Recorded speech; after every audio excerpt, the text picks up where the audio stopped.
Hello, friends. We're continuing our study of geometry, and today we're going back to looking at triangles. And triangles are foundational. You're going to learn more about triangles than you ever wanted to learn about triangles, but they're really foundational, right? All the other polygons we can build out of triangles. And so the things that we're learning about triangles then we'll be able to apply in a lot of different places. And there's a lot that we can do with triangles. So we continue. We're going to talk today about uh, congruent triangles, and kind of the foundation for that is this idea of having corresponding angles and sides. This idea that if we have two triangles, that we can kind of match up things that are in the same position, right? So for example, I've got these two triangles. I copied this triangle from this triangle and I pasted it over here. So it's the same triangle, but just notice that it's kind of oriented differently, right? So this angle looks like it's kind of the right angle, and that's actually this one up here. That looks like it's at the right angle there. So that means that point T and point H correspond with each other. They're in the same position. Even if it's flipped, even if it's turned, um, corresponding, they're in the same position. In other words, in the orientation of the triangle itself, right? In relation to the other parts of the triangle.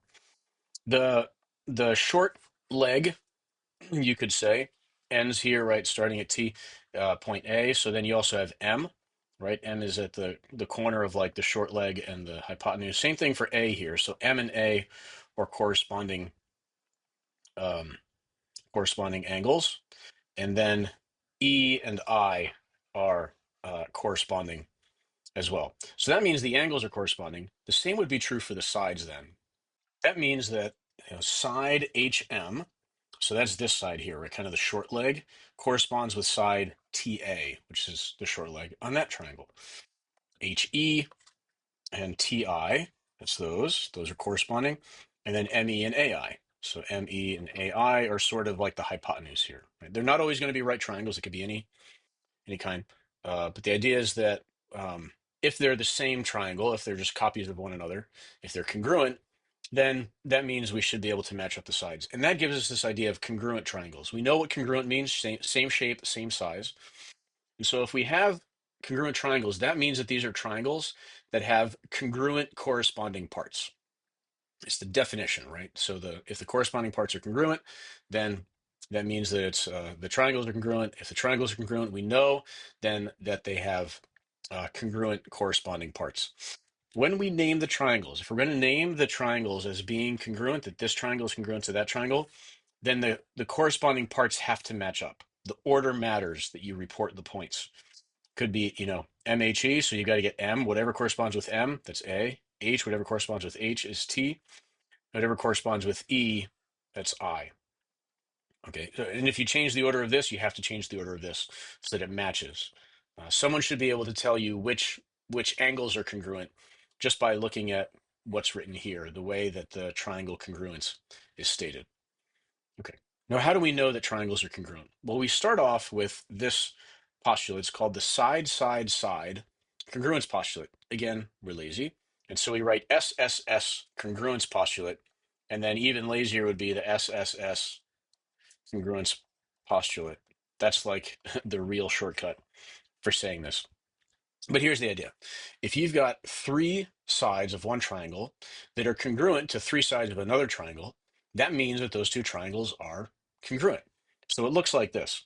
If you have two triangles, as long as you can prove this, right, that each side here has a congruent side, corresponding side on the other triangle, then that means that they are congruent. Notice the starting point. We're starting with looking at the sides. Maybe there's some other information we have. We can show that all the sides are congruent to one another. They match up. That means then, okay, now we know that the triangles are congruent. We're not starting with the fact that they're congruent and then saying the sides are congruent. That would be going the other way, right? In fact, that is then moving on to the next idea. That's what that applies to. If they're congruent, then the sides are congruent. And not only that, but the angles as well. It's so common that it gets its own letters. CPCTC. What does that stand for? That stands for corresponding parts of congruent triangles are congruent. That's what that means. So if we've got these two triangles and we know that they're congruent, then we can say, right, if the measure of, or if triangle MHE is congruent to triangle ATI, then I know that all those sides are congruent and all those corresponding angles are congruent to one another. So that's how we can prove that parts of the triangles are congruent if we know that the triangles themselves are congruent. So the side-side-side postulate, congruence postulate, tells us that if the sides are congruent, the triangles are congruent. This tells us, CPCTC, if the triangles are congruent, then the sides are congruent and the angles are congruent. So